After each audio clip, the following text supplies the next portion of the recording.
السلام علیکم دوستوں، سہیب فاؤنڈیشن میں آپ سب دوستوں کو خوش آمدید کہتے ہیں۔ ناظرین، اس ویڈیو میں آپ کو اصحاب کہف کے بارے میں آگاہ کیا جائے گا۔ یہ نوجوان ایک ظالم بادشاہ قیانوس کے زمانے میں تھے۔ بادشاہ غالی متعصب اور بت پرست تھا اور بت پرستی کی اشاعت کرتا تھا۔ ان نوجوانوں نے سچا دین قبول کر لیا تھا۔ ان نوجوانوں کا تعلق اونچے گھرانوں اور عمائدین سلطنت سے تھا۔ حق تعالیٰ نے ان کو ایمان کی دولت سے نوازا تھا۔ یہ نوجوان کس مذہب پر تھے، اس میں علماء کا اختلاف ہے۔ بعض کا خیال ہے کہ دین مسیحی پر تھے، لیکن علامہ ابن کثیر رحمۃ اللہ علیہ نے مختلف قرائن سے اس بات کو ترجیح دی ہے کہ اصحاب کہف کا قصہ مسیح علیہ السلام سے پہلے کا ہے، مگر صحیح اور راجح بات یہ ہے کہ یہ واقعہ پہلی صدی عیسوی کا ہے۔ غرض کہ ان نوجوانوں کو شاہی دربار میں طلب کیا گیا۔ ان نوجوانوں نے بے جھجک بغیر کسی خوف و ہراس کے ظالم بادشاہ کے روبرو اپنے ایمان کا اعلان کر دیا اور اپنی ایمانی جرت سے لوگوں کو حیرت زدہ کر دیا۔ ارشاد ربانی ہے، اور ہم نے ان کے دل اس وقت مضبوط کر دیے جب وہ دربار میں بادشاہ کے روبرو جواب دہی یا دعوت دینے کے لیے کھڑے ہوئے تھے، تو انہوں نے اپنے پروردگار سے یوں دعا کی: اے ہمارے پروردگار، تو ہی ہے جو آسمانوں اور زمینوں کا پروردگار ہے۔ ہم تجھ کو چھوڑ کر کسی غیر کی بندگی نہ کریں گے، اور اگر ہم ایسا کریں گے تو یقیناً ہم بہت بیجا بات کرنے والے ہوں گے۔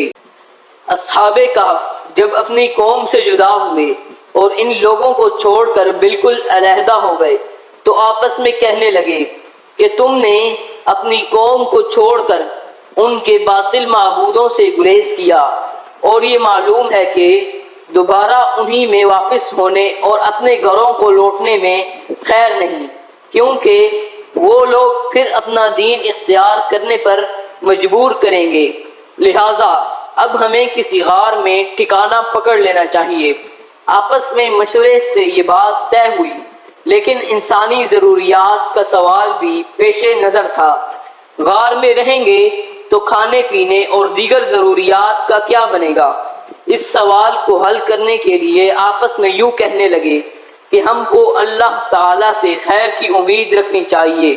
انشاءاللہ اللہ تعالیٰ ہم پر اپنا فضل کرے گا اور وہ ہم پر اپنی رحمت پھیلا دے گا، اور جس مقصد خیر یعنی اللہ تعالیٰ کی طرف پوری طرح متوجہ ہونے کے لیے نکلے ہیں، اس کے لیے آسانیاں پیدا فرمائے گا۔ باہمی مشورہ سے غار میں جانا طے ہوا اور اللہ تعالیٰ سے خیر کی امید باندھ لی اور غار میں داخل ہو گئے۔ غار میں داخل ہونے کے بعد ان پر نیند کا غلبہ ہو گیا اور وہ سو گئے۔ آیات میں اصحاب کہف کی حالت کا بیان ہے جو غار میں داخل ہونے کے بعد پیش آئیں۔ یہ لوگ غار کے اندر ایک کشادہ جگہ میں پہنچ کر لیٹ گئے۔ اس غار کی جگہ اس طرح سے تھی کہ روزانہ سورج مشرق سے نکلتا اور مغرب میں چھپ جاتا تھا، لیکن اس کی دھوپ ان پر نہیں پڑتی تھی۔ جب سورج نکل کر چڑھتا تھا اور دھوپ پھیلتی تھی تو غار کی داہنی جانب سے اس طرح ہٹی ہوئی رہ جاتی تھی کہ اس کے دروازے تک نہ پہنچتی تھی، اور جب سورج چھپنے لگتا تھا تو اس وقت جو تھوڑی بہت دھوپ ہوتی تھی وہ غار کی بائیں جانب رہ جاتی تھی، یعنی اس وقت بھی دروازے پر دھوپ نہ پڑتی تھی۔ اصحاب کہف کے اندر رہنے کی کیفیت بتا کر ارشاد فرمایا ہے، یہ اللہ کی نشانیوں میں سے ہے۔ اللہ تعالی نے ان کے دلوں کو مضبوط کیا۔ اپنی قوم سے جدا ہونے میں انہوں نے ہمت اور جرت سے کام لیا، پھر اللہ کے توکل پر غار میں داخل ہو گئے اور اللہ سے رحمت کی امید باندھ لی اور اللہ کی طرف سے آسانی حاصل ہونے کی آرزو کرتے رہے۔ اور غار میں چلے گئے۔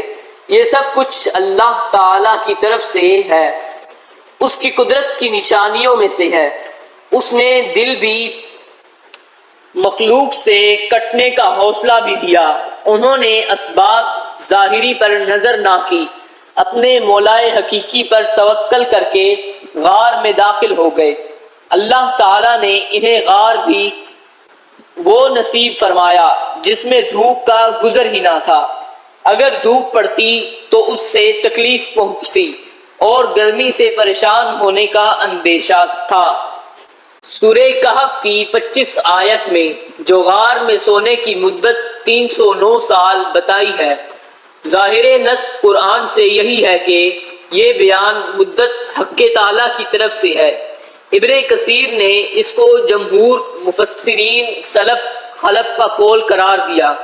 ابو حیان اور قرطبی وغیرہ بھی اسی کو اختیار کیا ہے، مگر حضرت قتادہ وغیرہ سے اس میں ایک دوسرا قول یہ بھی نقل کیا ہے کہ یہ 309 سال کا قول بھی انہی اختلاف کرنے والوں میں سے بعض کا قول ہے، اور اللہ تعالیٰ کا قول صرف وہ ہے جو بعد میں فرمایا، یعنی اللہ اعلم بما لبثوا، کیونکہ پہلا قول 309 کے متعین کرنے کا اگر اللہ کا کلام ہوتا تو اس کے بعد اللہ اعلم بما لبثوا کہنے کا موقع نہ تھا، مگر جمہور مفسرین نے فرمایا کہ یہ دونوں جملے حق تعالیٰ کا کلام ہیں۔ پہلے میں حقیقت واقعہ کا بیان ہے اور دوسرے میں اس سے اختلاف کرنے والوں کو تنبیہ ہے کہ جب اللہ تعالیٰ کی طرف سے مدت کا بیان آ گیا تو اب اس کو تسلیم کرنا لازم ہے، وہی جاننے والا ہے۔ محض تخمینیوں اور رائیوں سے اس کی مخالفت بے عقلی ہے۔ یہاں ایک سوال یہ پیدا ہوتا ہے کہ قرآن کریم نے بیان مدت میں پہلے 300 سال بیان کیے، اس کے بعد فرمایا ان 300 پر 9 اور زیادہ ہو گئے، پہلے ہی 309 نہیں فرمایا۔ اس کا سبب حضرات مفسرین نے یہ لکھا کہ یہود و نصارہ میں چونکہ شمسی سال کا رواج تھا، اس کے حساب سے 300 سال یہ ہونے ہیں، اور اسلام میں رواج قمری سال کا ہے، اور قمری حساب میں ہر 100 سال پر 3 سال بڑھ جاتے ہیں، اس لیے 300 سال شمسی پر قمری حساب سے 9 سال مزید ہو گئے۔ ان دونوں سالوں کا امتیاز بتانے کے لیے عنوان تعبیر اختیار کیا گیا ہے۔ ناظرین، اس طرح کی مزید اچھی ویڈیوز دیکھنے کے لیے ہمارے چینل صہیب فاؤنڈیشن کو سبسکرائب کریں۔